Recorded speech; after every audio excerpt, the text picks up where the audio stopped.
예, 우리가 하나님의 말씀 보실까요? 마태복음 14장 말씀.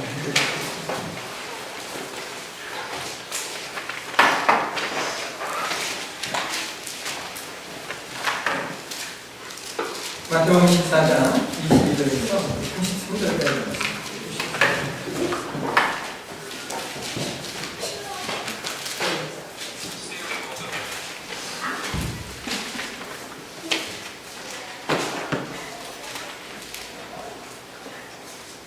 저기 온 친구들은 우리 서준이 친구인가요? 네. 원래 교회 다녀요? 네. 고맙습니다. 마태복음 14장 22절에서 33절까지의 말씀을 같이 한번 공부하도록 하겠습니다. 제가 듣고 여러분이 안 듣고 33절 끝절은 같이 공부하도록 하겠습니다. 예수께서 즉시 제자들을 진척하사 자기가 무리를 보내는 동안에 배를 타고 앞서 건너편으로 가게 하시고 우리를 보내시니 그바로 따라 사냥으로 하시니라. 전에 공인자 계시니 해가 이미 육지에서 수일이나 떠나서 바람이 거스름으로 물결로 말미암아 고난을 당하더라.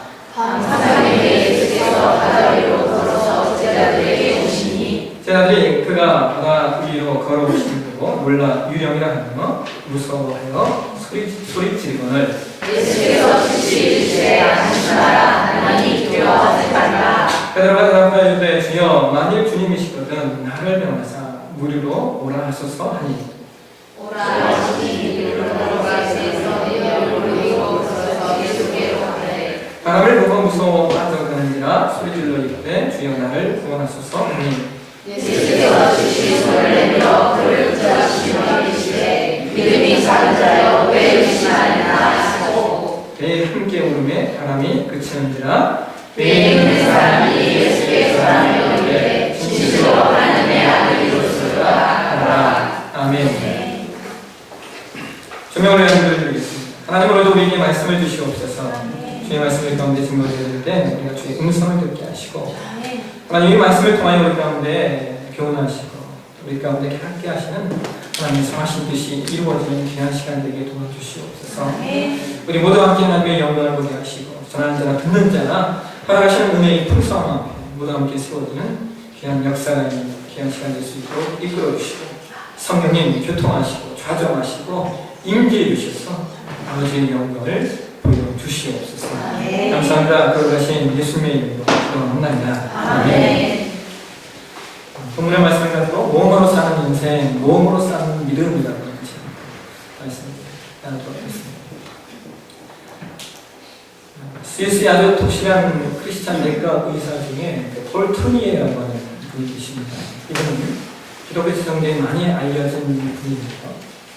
이분이 쓴 책 중에 여성 그대의 사명원이라는 제목의 책이 있습니다. 이 책은 아주 많이 알려진 책입니다. 그리고 그분이 얼마 전에 쓰신 책 중에 모험으로 사는 인생이라고 하는 제목의 책이 있습니다.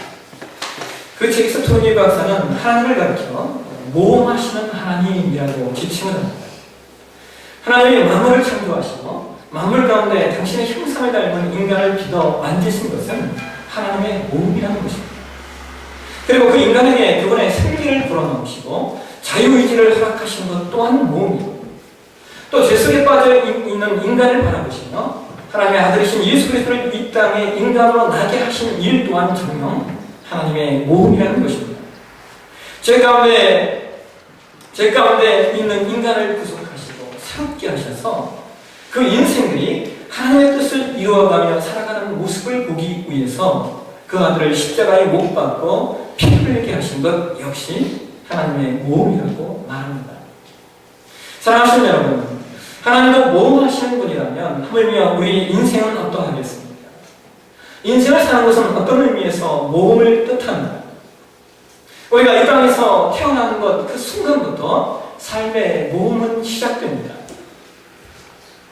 아이들이 걸어야 하는 모험을 해야 되고 아이들이 뛰어야 하는 모험을 해야 되고 아이들이 학교를 들어가야 하는 모험을 해야 합니다. 남남이든 남자와 여자가 만나 결혼을 하고 가정을 이루는 것도 굉장한 모험입니다. 삶의 질을 결정하고 인생의 보람과 의미를 결정하는 직업을 선택하는 것 그 역시 대단한 모험입니다. 아이들이 성장하면서 학교를 선택하는 것, 그리고 친구를 만나는 것, 그 모든 것들이 다 사실은 모험입니다. 따지고 보면 인생은 모험의 연속입니다. 누구나 자신의 삶을 돌이켜보면 숱한 모험의 순간이 영화의 한 장면처럼 뇌리를 스쳐 지나갈 것입니다. 어떤 모험은 성공으로, 어떤 모험은 실패로 추억될 것입니다. 그러나 과거의 모험보다 더 중요한 것은 우리 인생의 길이 끝나지 않았고, 따라서 이 모험도 아직 끝나지 않았다는 것입니다. 앞으로의 인생의 모험이 계속된다는 것입니다. 그렇다면 그리스도인인 저와 여러분, 나를 기다리고 있는 인생의 길을 어떻게 열어갈 수 있을까요? 이것은 우리에게 대단히 중요한 부분이 아닐 수 없습니다. 오늘 여러분과 제가 분석하는 말씀을 보시면 예수님의 수제자인 베드로가 물 위를 걷다가 파도와 바람을 의식하자마자 물속에 빠져들어갑니다. 베드로의 실패의 모습을 보여주고 있습니다. 그런데 여러분, 우리가 오늘 분석하신 이 말씀을 좀 더 세심하게 읽어보면 이 부분은 단순히 베드로의 실패라고 말할 수 없는 부분입니다. 왜냐하면 베드로가 물속에 빠져들기는 했지만 그럼에도 불구하고 그는 최소한 얼마 동안은 물 위를 걸은 최초의 인간이 되었기 때문입니다. 사랑하시는 여러분, 오늘 보면 예수께서 오병이어의 기적을 행하신 후에 일어난 사건입니다. 그래서 본문과 같은 사건을 다루고 있는 요한복음 6장 15절 이하에 보시면 예수께서 오병이어의 기적을 행하시자 사람들이 예수님을 임금 삼고자 몰려들었고, 이에 예수님은 제자들을 먼저 배를 타고 앞서 건너편, 즉 가버나움으로 가게 하시고 예수님은 그들을 피하여 산으로 기도하러 올라가십니다. 제자들이 배를 타고 가버나움으로 건너가는데 밤 깊었고 큰 바람이 불었어요. 배가 위험에 처합니다. 이 바다의 위험한 상황 가운데 예수님께서 바다 위로 걸어서 제자들에게 오십니다. 이 모습을 보고 제자들이 놀랐습니다. 성경이 그렇게 말하는 거예요. 제자들 26절을 보게 되면 제자들이 그가 바다 위로 걸어오심을 보고 놀라 위력이라 하여 무서워 소리를 지릅니다. 예수께서 27절에 이렇게 말씀하십니다. 안심하라. 나니 두려워하지 말라. 자, 여러분, 제자들이 모두 배 안에 있었습니다. 배는 난파의 위기를 겪고 있었고 그때 예수님은 물 위로 걸어서 오십니다. 이 부분을 아주 깊이 묵상하면서 한 권의 책을 쓰신 분이 있습니다. 그분이 존 오트버그라고 하는 목사입니다.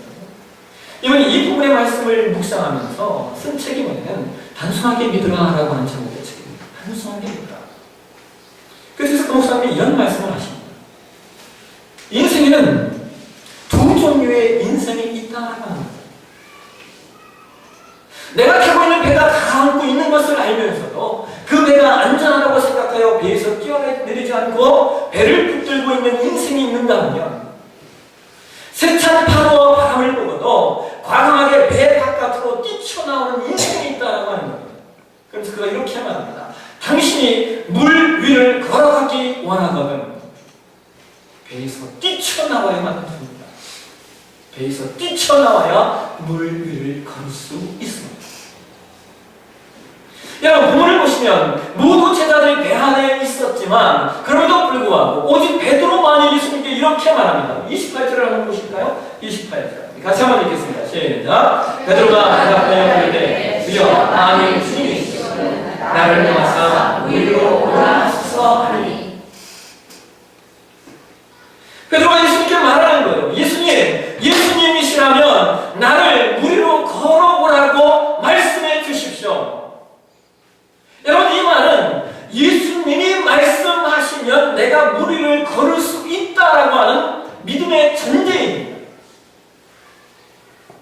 여러분, 한번 생각해 보십시오. 그 누가, 그 어떤 인간이 물을 길을 걸을 수 있겠다고 생각을 할 수 있겠습니까? 여러분, 지금 베드로는 예수님을 의지하여 그 인생의 엄청난 모범을 시도하고 있습니다. 근데 여러분, 우리가 이 본문을 좀 더 자세히 보시면 사실은 이 본문 안에 예수님께서 제자들에게 배우게 하시고 깨닫게 하시려는 중요한 예수님의 의도가 있음을 보게 됩니다. 본문과 이 마태복음 14장 본문과 동일한 사건을 기록하고 있는 마가복음 6장 48절 보시면 마태가 기록하고 있지 않은 한 단어가 강조되고 있는 것을 보게 됩니다. 우리 한번 같이 한번 보실까요? 같이 읽겠습니다. 바람이 거스르며 제자들이 힘겹게 놓쳐는 것을 보시고 반사경에 바다로 가서 그들에게서 지나가려고 하시네. 여러분, 여기 마가복음에서는 마가는 지나가려고 하시네라고 하는 인상 깊은 단어를 사용하고 있습니다. 영어 성경에서는 뜻을 패스 바이라고 기록하고 있는데요. 여러분, 한번 생각해 보십시오. 이상하지 않습니까? 제가 지금 심한 파도로 인하여 흔들려 난파될지 모르는 상황에 처해 있는데 예수님께서 그들에게 걸어오셔서는 그냥 지나가려 하셨다라고 하는 겁니다. 여러분, 이것은 앞뒤가 맞지 않는 말입니다. 그런데 사실은 이 지나가려고 하시네라고 하는 단어를 우리가 잘 이해하셔야만 됩니다. 이 단어가 헬라어 원어에 보게 되면 파레르코마이라고 하는 단어를 쓰고 있는 거죠. 이 파레르코마이라고 하는 단어가 구약성경의 그 헬라어 역본인 70인역에서는 출애굽기 3장 22절 말씀과 그 다음에 열왕기상 19장 11절 말씀에서 다 똑같이 이 단어를 사용하고 있습니다. 먼저 출애굽기 33장 22절을 한번 보실까요? 여러분, 이 말씀은 하나님께서 시내산에서 모세에게 말씀하시는 내용입니다. 같이 한번 읽어보겠습니다.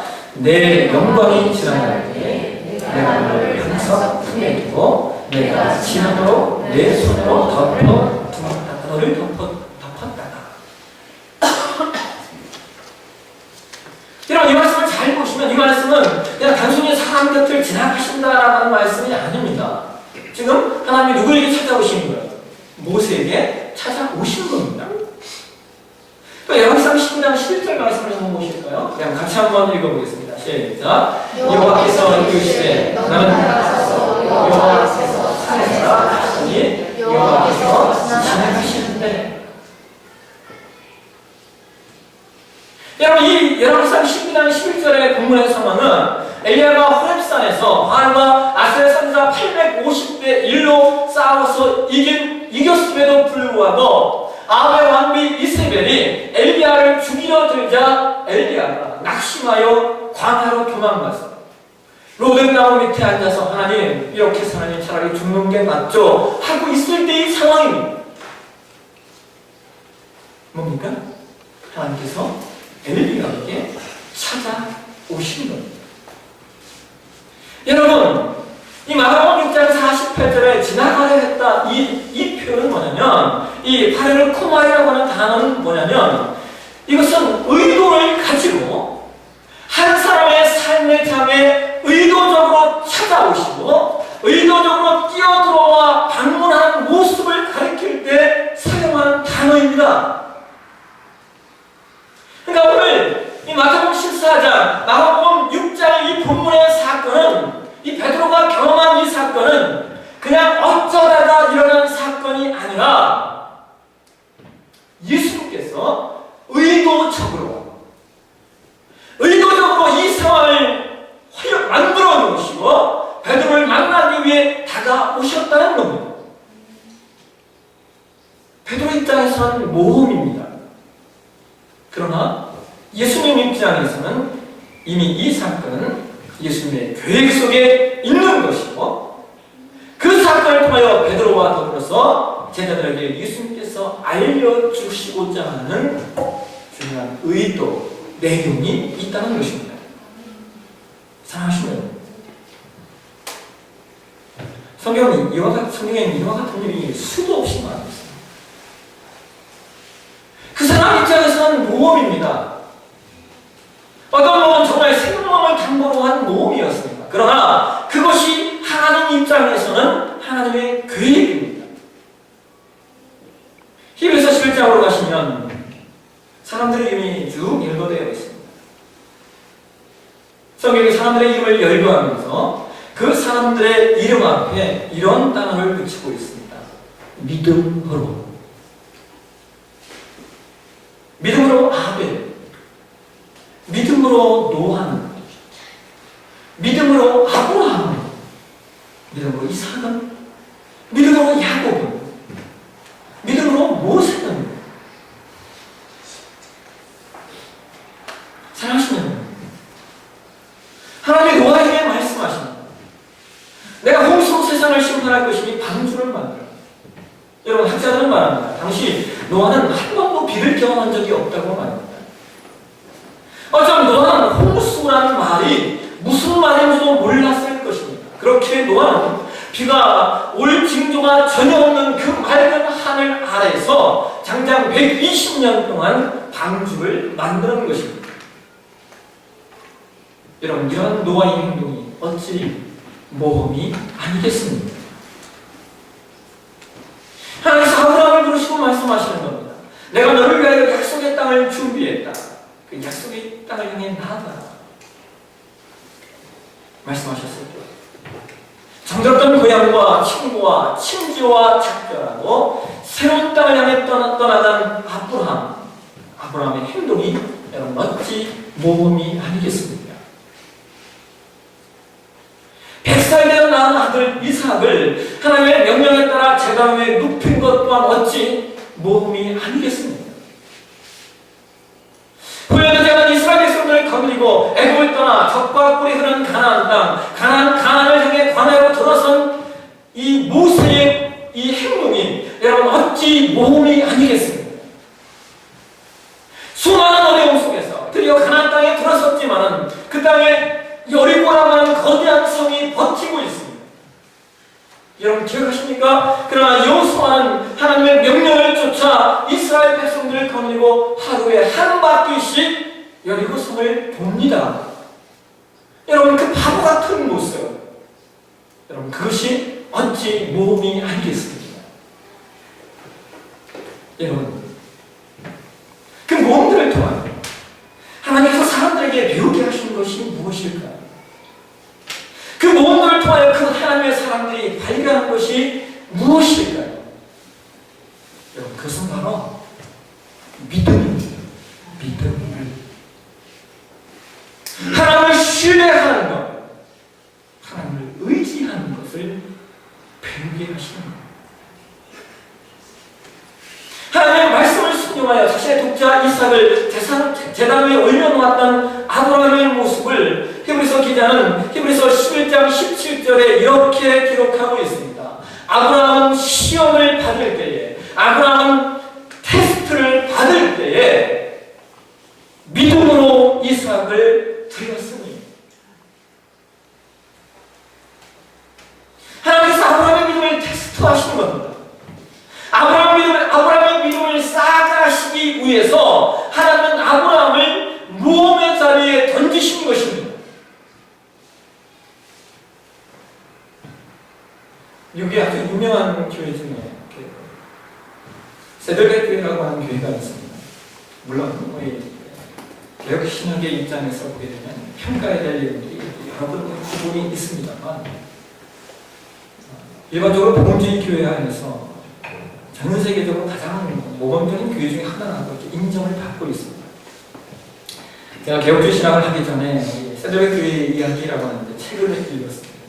그때 제가 아주 큰 감동을 주었던 말이 있습니다. 리와이 목사님이 이런 말을 합니다. 세들백 교회가 오늘의 교회가 되기까지 우리 교회는 수많은 실패를 거듭했다. 그러나 우리는 그 실패 때문에 좌절하거나 두려워하거나 정죄하지 않았고 계속해서 새로운 시도를 했으며 새로운 노력을 경주했다. 그것이 오늘의 창의적이고 창조적인 우리 교회를 만들었다.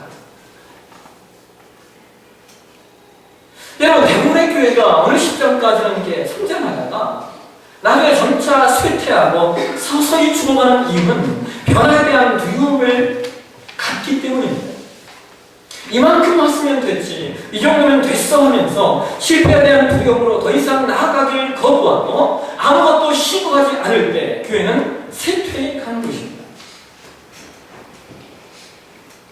마치 물에 빠지는 것이 두려워 베드로처럼 물 위를 걷는 것과 같은 도전을 생각해보지 못했던 다른 제자들처럼 말입니다.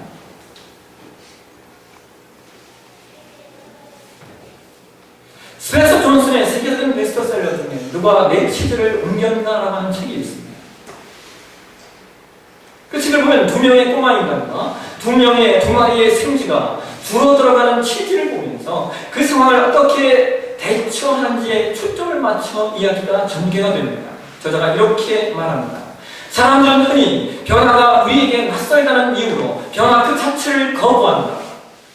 또 변화가 필요함에도 불구하고 위험하다는 핑계를 대며 마지막 순간까지 수용하려고 들지 않는다. 그러나 생각이 바뀌면 우리의 행동도 바뀔 수 있다. 그때 비로소 우리는 미래를 열 수 있다.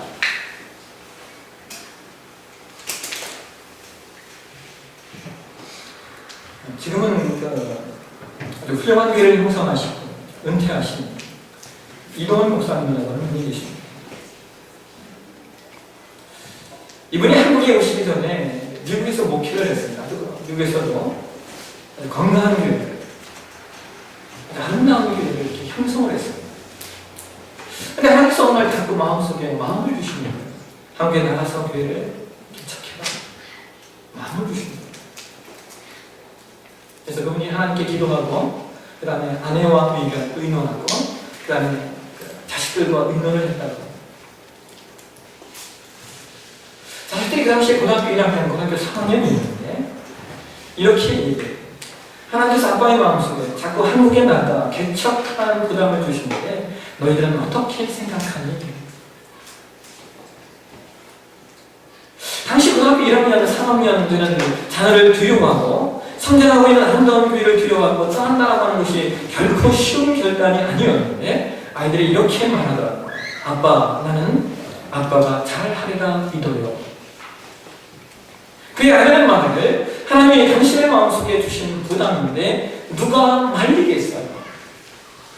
하나님이 따라오겠느냐고 하시니 따라가야지 어쩌겠어요? 이런 목사님께서 아이들과 아내의 그 사랑과 신뢰 그리고 지지를 확인했을 때 그의 마음속에 이런 마음이 들더라고요. 나를 사랑하고 나를 이해하는 이들이 있는 한 비록 실패가 나를 기다리고 있더라도 그것은 도전할 만한 모험이다. 사랑하시는 여러분, 하나님께서 우리의 믿음을 성장시키는 가장 강력한 방법은 우리에게 모험을 제시하시는 것입니다. 하나님은 우리에게 말씀하십니다. 방주를 지어라. 하란을 떠나라. 자식을 바쳐라. 애굽을 떠나라. 그리고 물 위를 걸으라 말씀하십니다. 저와 여러분의 삶 앞에 어떤 인생이 놓여 있습니다. 혹시 파도와 바람이 무서워 배전 바깥으로 나가지 못하고 가라앉는 배전을 붙들고 살고 있지는 않으십니까? 어차피 파손할 거라면 저 파도와 바람 속으로 나를 부르시는 그분의 음성을 따라 배전 바깥으로 발을 옮겨보시지 않으시겠습니까? 여러분, 이 일이 두려우십니까? 베드로도 두려웠습니다. 그러나 이 일이 두렵다면 베드로에게 두려워하는 베드로에게 말씀하시던 주님의 음성에 귀를 기울이십시오. 예수님 이렇게 말씀하십니다. 안심하라. 나니 두려워하지 마라. 사랑하시는 오늘 주님은 우리에게 더 큰 믿음을 주시길 원하십니다. 더 큰 믿음을 요구하십니다. 믿음으로 바다 위에 발을 내디디십시오. 그러면 바다 위를 걷게 될 것입니다. 믿음으로 여정을 떠나십시오. 그러면 함께 하시는 하나님의 역사를 보게 될 것입니다. 주님을 의지하며 두려워하지 말고 모험하는 인생, 모험하는 신앙이 되어 믿음의 능력을, 믿음의 장성함을 믿음의 역사를 쌓아가는 저와 여러분이 되시길 주의 축원합니다. 아멘. 기도하겠습니다.